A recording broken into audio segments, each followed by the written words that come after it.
The Australian breeding industry has never been stronger, and today we caught up with AusHorse CEO Chauncey Morris to talk all things breeding. You've obviously just come back from quite a bit of time spent overseas. In the, I suppose, post-Black Caviar era, we're still seeing some great results of Australian-bred horses on the international stage, which is obviously very encouraging with horses like Lankan Rupee and Sterling City rated right up with the world's best. Very much so. It's a testament on a couple of those horses, since they've only campaigned in Australia, like Lankan Rupee, that's the leading sprinter in the world right now. It shows how in how much esteem the Australian pattern is held around the rest of the world. And the entire idea of Part 1 countries of the Blue Book, or the International Cataloging Standards Book, is that a Group 1 winner from Australia will be on par with a Group 1 winner from the United States, the United Kingdom, or France. So things are very exciting. Even whenever we lose, as we did in Singapore, there's Australia is a nation of horsemen, and a lot of Australian connections, including Casper Founds and John Moore and the jockeys from this fine town also. They usually win, as they did at the SIA Cup. Can you give us an update around the current case around artificial insemination and what that means for the Australian breeding industry? Certainly. Bruce McHugh has sought leave to appeal to the High Court of Australia. The industry, including the Australian Stud Book, the Australian Racing Board, and Thoroughbred Breeders Australia, we prevailed on the first two parts of the case, the first part, the first court, and also the full federal court, the Court of Appeals here. We're still confident that we will prevail, that Australian rules of racing and also the rules of the Australian Stud Book are not a restraint of trade. And moreover, what they've done is they've allowed really the second largest breeding and racing industry in the world to thrive and flourish. I suppose for people that aren't totally across the case, in very basic terms, can you just run us through basically what it is all about? Certainly.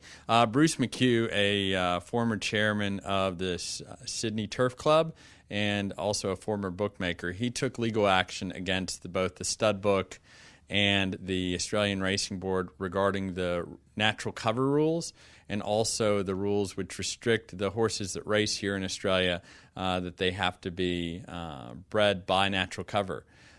He believed that these were a restraint of trade. He says that his personal motivation was that his personal farm in Tamworth, that he wanted to stand a stallion, and he wanted to ship the germplasm off because he was sort of outside of the breeding center in the Hunter Valley or in the Ngambia or wherever you are.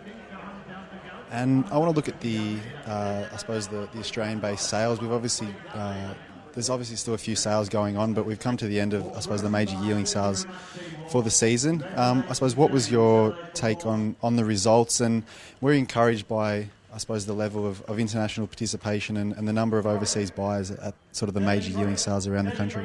Very much so. The further away that we get from the GFC and also the equine influenza outbreak in 2007, the foal crop is starting to plateau, where it's been in a nosedive. The strong yearling sales, they started off with a bang at the Magic Millions January sale. The sales topper was purchased by an American, and then rolled on through to the English Easter sale, where 35% of the buying bench was from overseas, including quite a few Americans as well, and people from the Middle East and European interests, and obviously our friends from the Far East and also from South Africa. There's a lot of things at play in that. Obviously, the good horse flesh that's on offer at at Premier, at Easter is one thing, but then also the Australian dollar being a bit cheaper now to purchase, it enables people to buy a bit more horse. Traditionally, and it probably goes without saying, that the Victorian breeding industry has played second fiddle to New South Wales, where you tend to see all the big studs and all the good stallions. But I suppose the addition of horses like Zoostar, who's obviously going to alternate his roster down here, and also horses like Unencumbered who have just joined Three Bridges. It's obviously positive signs for the Victorian breeding industry. Or Americane last year, and that's a very strong second fiddle if you think of the likes of Black Caviar or others just a few years ago. Look, Victoria is a hugely important part, probably the most or the strongest leg of the chair that is Australian racing. And breeding, there's a lot of new investment that's going on by the likes of Mr. Liston, by the likes of Mark Rosethorn. So it is encouraging to see those positive signs and the positive investment.